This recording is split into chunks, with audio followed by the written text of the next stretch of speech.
Hi friends, எல்லாருக்கும் மாலை வணக்கம். நேற்று எபிசோட் பார்த்துட்டு எல்லோரும் கமெண்ட் பண்ணியிருந்தீங்க. ஜான்சி ராணி வந்து சூர்யா கிட்ட வந்து உண்மையை சொல்லணும், உண்மையை சொல்லி தான் ஒத்துக்கணும் அப்படின்னு சொல்லியிருந்தீங்க. எல்லா கமெண்ட்டுமே நான் பார்த்தேன். இன்றைக்கி வந்து ஒரு ஃபன்னான ஒரு காமெடியான ஒரு எபிசோடு தான் இன்றைக்கி வருது. எல்லோரும் பார்த்து கமெண்ட் பண்ணுங்கள். வாங்க வீடியோக்குள்ளே போகலாம். அம்மா, ஆஃபீஸ் முடிஞ்சுதா?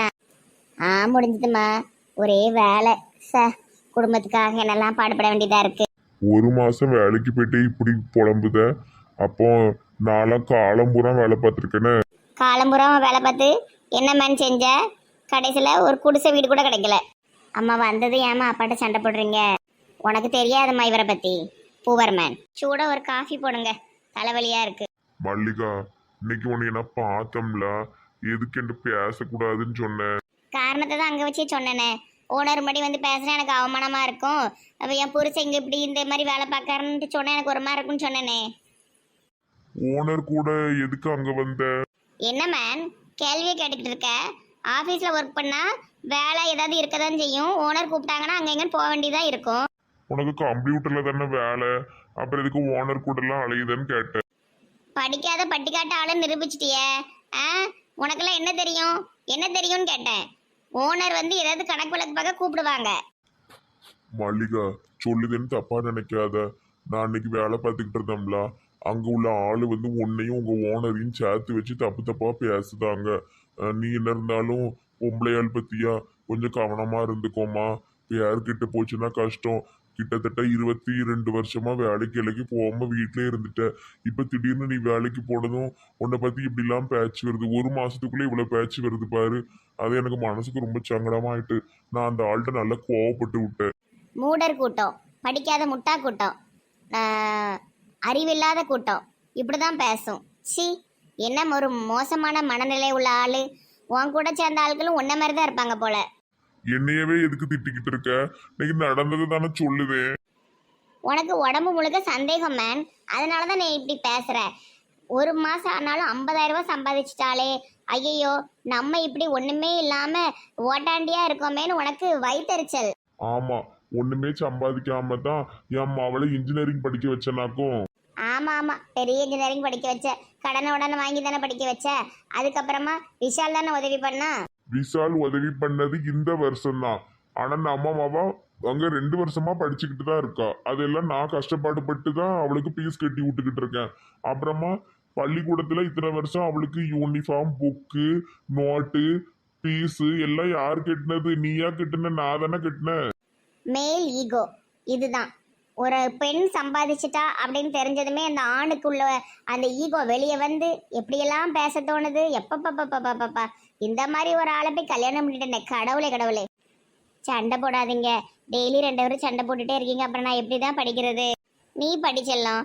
இந்த பூரவன் எப்பவுமே இப்படித்தான். யாருக்கு தெரியும், இந்த ஆள் மனசுக்குள்ள சந்தேகத்தை வச்சுக்கிட்டு வேற ஒருத்தன் சொன்ன மாதிரி பொய் சொன்னாலும் சொல்லுவாரு. உடம்பு ஃபுல்லா தப்பான புத்தி. மல்லிகா, நீ சும்மா என்னைய ரொம்ப குறை பேசிக்கிட்டே இருக்க. இது சரியில்லை பத்துக்கோ. ஏய் பிச்சைக்கார பயலே, உனக்கு கோவம்லாம் வருதோ? பேசாம போய் தோசை சுட்டு போ. நானும் பாத்துக்கிட்டு இருக்கேன். ரொம்ப ஓவரா பேசிக்கிட்டு இருக்க. எந்த நேரமும் என்னைய மட்டம் தட்டிக்கிட்டே இருக்க. என்ன நினைச்சுக்கிட்டு இருக்க உன் மனசுல? ஐயோ அப்பா, அம்மாவை விட்டுரு. பிச்சைக்கார பயல, எவ்வளவு தைரியம் இருந்தா என் சங்க பிடிச்சு நெரிச்சு என்னைய தூக்கு பண்ணி. இதுக்கு மேலே உன்னோட நான் வாழ மாட்டேன். இசை எந்திரிமா. அம்மா 50,000 ரூபாய் சம்பாதிக்கிறவனையே பாத்துக்கிறேன். ஆமா, இவ கூட போ. இவ ஓனர் கூட சுத்திட்டு அலைதாலும் அதே மாதிரி உன்னையும் அவன் கூட தான் அனுப்புவா. வாய மூடுப்பா, தப்பா பேசாத அம்மாவை. சி, வேலைக்கு அனுப்புன ஒரு மாசத்துலயே உன் புத்தி தெரிஞ்சுட்டு உடம்பு ஃபுல்லா கெட்ட புத்தி வக்கரம். இதனாலதான் 20 வருஷமா இந்த மேன் என்ன வேலைக்கு அனுப்பாம வச்சிருந்திருக்கான். சரிம்மா, இதுக்கு மேல ஒரு நிமிஷம் இந்த ஆளோட நம்ம இருக்க கூடாது. என்னனாலும் பண்ண துணிஞ்சிருவாரு. எந்திரி, அம்மா கூட வா, அம்மா உன காப்பாத்துறேன். சரிம்மா. ஏதோ கோவத்துல அப்படி பண்ணிட்டேன், என்னம்மா மன்னிச்சிரு மல்லிகா. சி, வாய மூடு. கழுத்தை பிடிச்சு நெரிச்சிட்டு மன்னிப்பு கேக்கியோ? இசைவாமா. அப்பா, இத்தனை வருஷம் உங்ககிட்ட எனக்கு பிடிச்சதே உங்க பொறுமையும் உங்களோட அமைதியான குணம் தான். ஆனா இன்னைக்கு ஒரு நிமிஷத்துல அதை நீங்க இல்லாம ஆக்கிட்டீங்க. எனக்கு உங்க கூட இருக்கிறதுக்கு பயமா இருக்கு. நான் அம்மா கூடயே இருக்கேன். இத்தனை வருஷத்துல எனக்கு அம்மா அப்பா 2 பேர்ல யாரை ரொம்ப பிடிக்கும்னு கேட்டா எங்க அப்பான்னு சொல்லுவேன். ஆனா இன்னைக்கு ஒரு நொடியில எல்லாத்தையுமே நீங்க தவிடுபடி ஆக்கிட்டீங்கப்பா. வாமா இசை. மல்லிகா போவாத. மல்லிகா என்ன மன்னிச்சிரு. மல்லிகா. ஐயோ ஐயோ ஐயோ, என்னுடைய கோபத்தினால என் குடும்பத்தை இழந்துட்டனே. என்ன சான்ஸ் ராணி, முகமே ஒரு மாதிரி வாடினாப்ல இருக்கு. சேய், அதெல்லாம் ஒன்றும் இல்லை சுந்தரி, நான் எப்பவும் போல தான் இருக்கேன். எக்கா சூர்யாவுக்கு நாளைக்கு இவ வந்து ரிசல்ட்டை சொல்லணும்ல, அந்த கவலையில தான் இவ மூஞ்சி இப்படி இருக்கு பார்த்துடுங்க. இந்த விஷயத்தை பத்தி பங்கஜக்கா கிட்டையும் சுந்தரிக்கிட்டையும் சொல்லுவோமா? வேண்டாம் வேண்டாம், அவங்க ஏதாவது குழப்பி விடுவாங்க. அவன் நம்மக்கிட்ட மட்டும்தானே சொன்னா, அவங்க கிட்ட தான் இன்னும் சொல்லலையே. அப்படியே இருக்கட்டும், காதெல்லாம் சக்ஸஸ் ஆனதுக்கு அப்புறமா சர்ப்ரைஸாக சொல்லுவோம். அதுவும் சரிதான். என்ன ஒரு டிக்கெட்டை காணும், இழிச்ச காலை காணுமே. நான் வந்துட்டேன். வாங்க பேங்க் மேடம். ஏட்டி எடுக்கிட்டே அப்படி கூப்பிடுத? பேங்குக்கே ஓனர்லாக்கா நீங்கள். ஏட்டி அது கவர்மெண்ட் பேங்க், அவர் அங்க வேலை தாண்டி பேக்கர் ஓனர் கீனர்ன்ட்டு நடக்காத. என்ன இருந்தாலும் பேங்காரன் பொண்டாட்டிலாமா, ஒரு கெத்து தானே. நாங்கள்லாம் வெத்து. இவ்வளவு எப்படி ஏதாவது சொல்லி ஓட்டிக்கிட்டே இருப்பாளுவம்மா. உட்காருங்க இளிச்சக்கா. இழிச்சக்கா இப்போ எத்தனை மாதம்? என்னடி உளறிட்டு இருக்க? ஆசையை பாருங்க கள்ளி, உங்கள் மவளுக்கு கேட்டேன், உடனே இவங்க இழிச்சிக்கிட்டு இருக்காவ. ஏழு ஊசி பிடிச்சவள மொட்டையா கேட்டேன்னா எனக்கு என்னடி தெரியும்? முனிசுக்கு ஒரு தம்பி வேண்டாமா? போட்டி பார்க்கத்தவள அவ மாசமா இருக்க, என்னையும் அவ சொல்லுதியோ ரொம்ப ஆக்கமா இருக்கும். அந்த காலத்தில் சொல்லுவாங்களாக்கா, அம்மாவும் தொட்டில் கட்டி ஆட்டுவாங்களாம், அவளும் தொட்டில் கட்டி ஆட்டுவாங்களாமே. ஆ, அது அந்த காலம். சும்மா ஈரம்மா, நீ என்னையே ஏதாவது சொல்லிட்டு கழுவ பாரு பங்கஜம். ஏட்டி ஏட்டி வீடு கட்டி வயசுக்கு ஏற்ற மரியாதையை கொடுங்க. நம்ம எல்லாம் வயசு வித்தியாசம் பார்க்காம தான் ஃப்ரெண்ட்ஸாக இருக்கோம். மரியாதை என்ன மரியாதை, மனசில் இருந்தால் போதும். கிண்டல் அடிக்கிறதுல ஏற்றுக்கிட்டு தான் ஆகணும். நம்ம என்ன இல்லை ஒரே வயசுக்காரங்களா, ஒவ்வொருத்தரும் ஒவ்வொரு வயசில் இருக்கோம். எங்களை மாதிரி இளமையானவங்க கூட நீங்களாம் ஃப்ரெண்ட்ஸாக இருக்கிறதால நீங்களும் இளமையா உணர்வீங்க. மேடம் யார் இளமை? உங்களுக்கு 35 தாண்டியாச்சு, ஞாபகம் இருக்கா? உனக்கு தான் 30 வயசு ஆகுது. இல்லை இருக்கிறதுலே கம்மியான வயசு சான்ஸ் ராணி தான். ஏதாவது பேசிட்டே கடங்க. சரி இழிச்சக்கா, நான் நேராயிட்டு பார்த்துக்கிடுங்க. நான் இனிமே தான் போய் சோறு பொங்கி குழம்பு வைக்கணும். என் பிள்ளைகளும் காலேஜ்ல இருந்து வந்துடும். இன்னைக்கு மதியானமே வந்துடுமா, ஏதோ பறிச்சு முடிச்சுட்டு வந்துடுவேன் இருக்காளவோ. நான் கிளம்பு தானே. ஆமாம்மா, நானும் மீன் வாங்க தான் வந்து அப்படியே இந்த பாதையில உங்களை பார்க்க வந்தேன். அவர் வேற மதியம் சாப்பிட வருவாரு, மீன் கேட்டிருக்காரு. நான் இன்னைக்கு ஆஃபீஸ் லீவ் போட்டேன். என் புருஷனுக்கு மதியம் ஏதாவது நல்ல சாப்பாடு செஞ்சு கொடுக்கணும். நானும் கிளம்புதேன். சுந்தரி சரியான ஆளு. பங்கச்சக்கா கிளம்புனது நைஸாக அவளும் வண்டியை தட்டிடுவா. அப்படிலாம் இல்லட்டி, சின்ன கிளம்புதேன். நானும் கடைக்கு போகணும், அத்தை பாட்டியனையே முட்டை வாங்கிட்டு வர சொல்லிச்சு. உங்க அத்தை பாட்டிக்கு வர வேலையோ தினமும் முட்டை. டெய்லி முட்டையில என்னட்டி செய்வீங்க? தினமும் முட்டை திம்பிங்களா இல்லை குடிப்பீங்களா? ஆமாம், ஒரு புளி குழம்பு வச்சாலும் ஒரு ஆம்லேட் வேணும், சாம்பார் வச்சாலும் ஆம்லேட் வேணும். இந்த சிக்கனு மீன் எடுத்தால் மட்டும்தான் முட்டை சாப்பிட மாட்டேக்காவ, மற்ற எல்லா நாளும் முட்டை கேட்காவல. சரி எட்டி நீ வேறியா, நான் போகிறேன் கடைக்கு. நீ போ, அந்த கிளவிக்கு வர வேலையே இல்லை. வந்தாலே பாத்திரத்தை கழுவு, துணியை மடின்னு உயிரை எடுக்கு. இப்படியே சொல்லிக்கிட்டே ஆள. சாந்திராணி முகமே வாடிட்டு பத்தியா பாவம். ஆமாக்கா, அவ திருடிங்கிறத எப்படி அவ வாயாலே அவங்கிட்ட போய் சொல்லுவா? அவளுக்கு மனசுக்கு கஷ்டமா இருக்கும்லக்கா. ஆனால் அவள் மனசுலையும் காதில் இருக்க பார்த்துக்கிடுங்க. என்ன செய்யலாம், எப்படியாட்டு நம்ம உதவி செஞ்சு இந்த காதில் நம்ம சேர்த்தே வைக்கணும்க்கா. எனக்கு ஒரு சூப்பரான ஐடியா வந்திருக்குட்டி. அதை நம்ம செஞ்சோன்னு வச்சுக்கோயேன், கண்டிப்பா இந்த காதல் சீக்கிரமாவே கை கூடிரும். என்னது சொல்லுங்கக்கா? காதை கொண்டா. எங்க காதை கடிக்காம சொல்லுங்கக்கா. எப்படி என் பிளான்? சூப்பர் பிளான்க்கா. உடனே இதை நடத்தியே ஆகணும், இல்லைன்னா நாளைக்குள்ள அவ போயிட்டு சொல்லிடுவா. அப்ப வா, அந்த சூர்யா பையலை பார்த்து இந்த விஷயத்த நம்ம சொல்லிடுவோம். சரிக்கா.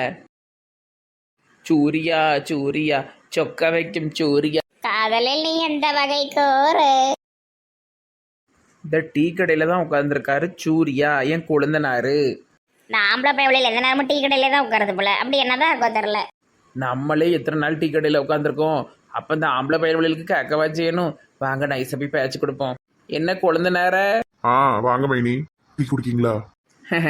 டீலாம் வேண்டாம், ஒரு முக்கியமான விஷயம் சொல்லிட்டு போக வந்தேன். சொல்லுங்க மைனி.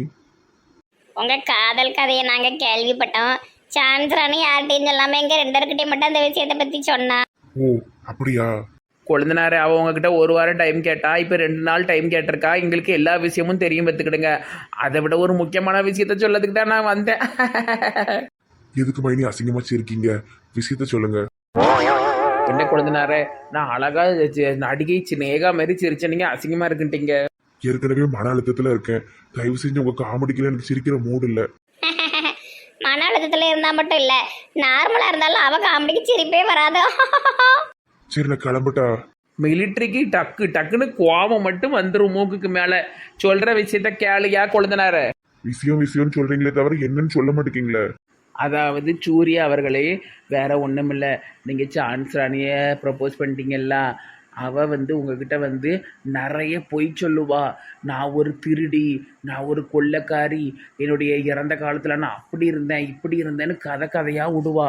நான் ஜெயிலுக்கு போனேன், நான் கொள்ளக்காரின்னு எல்லாமே சொல்லுவா. பார்த்துக்கிடுங்க, எதையுமே நம்பிடாதீங்க, எல்லாம் சும்மா போய் உளாயி.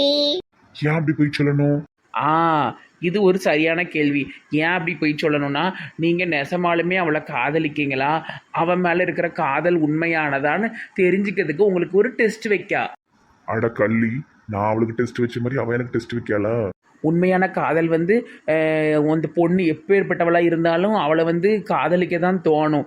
அதை தெரிஞ்சுக்கிறதுக்காக அவள் 1க்கு 4 கதை விடுவானா. அப்படி இப்படி என் பேர் வேற, நான் அப்படி வந்தேன் இப்படி வந்தேன் நிறைய சொல்லுவேன். என் மேலே நிறைய கேஸ் இருக்குது, ஜெயிலில் இருந்தேன், அங்கே இருந்தேன் இங்கே இருந்தேன், நான் ஒரு பெரிய களவாணின்லாம் சொல்லுவாள். அது எதையுமே நம்பிடுறதுங்க, அது எல்லாமே போய் உங்களுக்கு டெஸ்ட் வைக்கா. டெஸ்ட்டு. ஓஹோ, அப்படியா விஷயம்? சரி அவ என்கிட்ட சொல்லட்டும். அவ இந்த விஷயத்தை எங்க கிட்ட மட்டும் தான் சொன்னா, யார்ட்டையும் சொல்லல. நீங்க உளறிடாதீங்க, நாங்க சொன்னோம்னு சொல்லிடாதீங்க. ஆமாம், அப்புறம் எங்களை போட்டு குமாங்குத்து குத்திடுவா. சேச்சே, நீங்க எனக்கு எவ்வளவு பெரிய உதவி பண்ணிருக்கீங்க. உங்களை நான் போட்டு விடுவேன்னா கண்டிப்பா நான் சொல்லி கொடுக்க மாட்டேன். சரி குழந்தைனாரே, அவளை பற்றி அவள் நிறைய விதமான கதைகள் எல்லாம் விட்டுட்டு கடைசியில் இப்போவும் உங்களுக்கு என் மேலே லவ் இருக்கா சூர்யான்னு கேட்பா. அப்போ நீங்கள் என்ன சொல்லுவீங்க? நீ எப்பேற்பட்ட ஆளா இருந்தாலும் எனக்கு உன் மேல லவ் தான் அப்படின்னு நான் சொல்லிடுவேன். சரி, அவ சொல்றதெல்லாம் உண்மை கிடையாதுன்னு நீங்க நம்பிடாதீங்க. சேச்சே, அந்த பொண்ணை பார்த்தா என்ன திருடி மாதிரியா இருக்கு, கொள்ளக்காரி மாதிரியா இருக்கு, அதெல்லாம் பொய்ன்னு எனக்கு தெரியும். சரி, இதே மனநிலையோட ஓகேம்மா அப்படின்னு சொல்லிருங்க. உங்க காதல் கைகூடிற. சரி. ரொம்ப மன அழுத்தத்துல இருந்தேன். உங்க 2 பேருக்கும் எப்படி நன்றி சொல்ல போறேன்னே தெரியல. ரொம்ப நன்றி மைனி.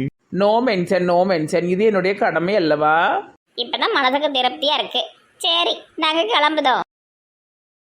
ஏக்கா இப்போதான் மனசுக்கு திருப்தியாக இருக்குக்கா. இனிமேல் இந்த மண்டையை அவள் என்ன சொன்னாலும் நம்ப மாட்டான், காதலை ஏற்றுக்கிடுமா. இவ்வளவு முக்கி பேசுறக்கம்ம ஒரு காப்பி வாங்கி கொடுத்தானா கஞ்ச பைய. இவன் வெறும் பிக்ஸனா இருக்கா. சரி வாங்க நம்ம போவோம். குழந்தைனார எம்மாடி சிரிக்காதீங்க. ஓஹோ, இதுதான் விஷயமா? வரட்டும். ஜானகி, நீ என்னென்ன கதை விடுத நான் பார்க்க தான் போறேன். என்னம்மா காயெல்லாம் விலை எப்படி சௌரியமா? எல்லாமே நல்ல காய், ஃப்ரெஷ்ஷான காய். 1 கிலோ வாங்கினீங்கன்னா 1/4 கிலோ ஃப்ரீ. நல்ல ஆஃபர்லாம் கொடுக்கீங்களே. நீங்கள் யாருக்கா புதுசாக இருக்கீங்க? அக்கான்லாம் கூப்பிடாத, உன்னை விட எனக்கு வயசு கம்மி தான். நீ பார்க்க கிளவி மாதிரிலாம் இருக்க. என்ன இழிப்பு? என்ன இழிப்பு? அது யாரு பின்னாடி பேண்ட் சட்டை போட்ட பாட்டியம்மா? எவடியவ ஊருக்கு புதுசு எங்களையும் கலாய்க்கிறவ. ஊருக்கு வேணா நான் புதுசா இருக்கலாம், ஆனா என் வாய் பழசு. எப்பவுமே அப்படித்தான் நான் பேசிக்கிட்டு இருப்பேன். இம்மா ஒரு 1/2 கிலோ வெண்டைக்காய் போடு, ஒரு 1 கிலோ உருளைக்கிழங்கு போடுமா. எங்க போடணும்? உங்க மண்டையிலையா? தான் சொல்லி கேளுங்க. பெரிய வாயடியா இருப்ப போலயே. வாயிருக்க போய் தான் பழைக்க முடியுது. உன் பேர் என்னம்மா? பயங்கரமா பேசுத. முனியம்மா. நல்ல பேரு. எது முனியம்மாவா? ஆமாட்டி, இந்த காலத்துல இப்படி பேரெல்லாம் கேள்விப்பட முடியுதா? எங்க பார்த்தாலும் சுபாசினி, தர்சினி, அஸ்வதி, குஸ்வதி இப்படிதானே பேர் வைக்காவ. முனியம்மா, முனீஸ்வரி, மாடசாமி, சடையாண்டி இந்த மாதிரி பேரெல்லாம் கட்டி எத்தனை வருஷம் ஆயிட்டு. அப்பயே உங்க பிள்ளைக்கு அந்த மாதிரிலாம் பேர் வைக்கல? அது வைக்காம விட்டாச்சு, என்ன செய்ய. நல்ல கதையா இருக்கா. இவங்க பேர் வைக்க மாட்டாங்களாம், ஆனா மற்றவங்கள குறை சொல்லுவாங்களா. இந்த மாதிரி பேர்லாம் இப்போ வரமாட்டுக்குன்னு. எல்லாரும் வச்சாதானே வரும். என் பையனுக்குலாம் அழகான தமிழ் பேர் மணி. ஆமா, பேசிட்டே இருந்தீங்கன்னா நான் அடுத்து கிளம்பிட்டே இருப்பேன். டக்குன்னு வாங்குங்க. ஏம்மா, வியாபாரம் பண்றவங்களே கொஞ்சம் பொறுமை வேணும். இவ்வளவு இதா பேசக்கூடாதுமா. அப்படியே பேசி பழகிட்டேன் ஆண்டி. ஆண்டி பண்டிலாம் கிடையாது, அக்கானு கூப்பிடு. இவளா? எதுக்கு இங்க வந்த? தூர ஓடிரு, பல்ல பேத்து எடுத்துருவேன். யாருமா உன் தங்கச்சியா? ஏக சும்மா இருங்கக்கா, என் புருஷன் இவ வச்சிருக்கா. இங்க இரு பாமா, முடியெல்லாம் வெட்டி உன்னை மொட்டையாக்கி விட்டுருவேன். பாமாவா? அது யாரு? இவ பேர் பாமா தானே? அது உமால. இம்ம காய் வாங்கிட்டு இருக்கோமா, தூர போ. ஏக்கா, இவட்ட நீங்க காய் வாங்குனீங்கன்னா உங்க யார்ட்டையும் நாங்க ரொம்ப சந்தோஷம். அப்படியே பேரு. உன் மாம்பழ கடை என்ன ஆச்சுடி? உன் புருஷனை வியாபாரம் பார்க்க வச்சிருக்கேன். நான் எனக்கு நிறைய கடை உண்டு, மாம்பழ கடை, காய் கடை, எல்லா கடையும் உண்டு. நிறைய வியாபாரம் பார்க்க. உனக்கு என்ன வந்திருக்கு? ஏக்கா இவட்ட நீங்க காய் வாங்குனீங்கன்னா யார்கிட்டயும் நான் பேசவே மாட்டேன். ஏன் அதையே திருப்பி திருப்பி சொல்லாத போ. ஏமா உங்களுடைய சண்டையில நாங்க என்னமா செய்ய முடியும்? ஏக்கா நீங்கலாம் ஒரு மனுஷியாக்கா. இதே உங்க புருஷன் ஒருத்தி வச்சிருந்தானா அவ கடையில நான் ஏதாவது வாங்குவேனா? வாங்க மாட்டேன். அங்க கடையிலே போய் படுத்துக்கிடுவேன். உனக்கு கொண்டாட்டமா இருக்குமே. ஏக்கா என் மனசை நோகடிக்கீங்க. இவ என்ன இப்படி உட்கார்ந்து அழுதுகிட்டு இருக்கா? ஏக்கா எனக்காக வாங்காதீங்கக்கா, நான் பாவம்க்கா. சரிம்மா நாங்க வாங்கல. அப்படிலாம் விட முடியாது. வேண்டாம் என்பது காய் கடையில போய் வாங்கிடுவோம். இவ்வளவு சண்டை போட்டு நாரிட்டு கிடக்கலவோ. உமா வெறும் கால் முட்டி அவளுக்கு உதவி செய்யக்கூடாது. அவ வாங்கவே விட மாட்டுக்கா. அப்புறம் ஏதாவது சாபம் விட்டு எடுப்பா. இவ சாப்பிடலாம் பழிக்காது. வாங்க நம்ம இதுக்காகவே வாங்குவோம். எப்படியும் போங்க. ஏய் காய் வாங்கலாட்டி என் நேரத்தை வீணாக்கிட்டு போறீங்க பிச்சைக்காரிகளா? எம்ம ஏசிட்டு இடக்க வாங்க ஓடிடுவோம். புதுசு புதுசா வர ஆளுகளுக்கெல்லாம் பயந்துகிட்டு இருந்தா விளங்கும். ஏ நில்லுட்டி குந்தாணி, எப்படி உன் வியாபாரத்தை கெடுத்தம் பத்தியா? இந்த ஊர்ல நீ வியாபாரமே பண்ண முடியாது. நீ ரொம்ப என்கிட்ட வம்பிழுத்துக்கிட்டு இருக்க. உடைய அள வச்சு நீ தாங்க மாட்டேன். ஏன் புருஷனை நீ வச்சிருக்கல்ல, அப்ப நான் உன்னை எப்படி சும்மா விடுவேன்? உன்ன மாதிரி ஒரு ஆள்கிட்ட எல்லாம் உன் புருஷனால இருக்கவே முடியாது. சி போ. இப்பதான் நிம்மதியா இருக்கு. முனியம்மா வியாபாரத்தை கெடுத்தாச்சு. உன் புத்திக்கு தான் நீ இப்படி அலையுத நாய் மாதிரி. பரவாயில்ல. பொம்பளை பாரு பொம்பளை வியாபாரத்தை கெடுத்து விட்டா.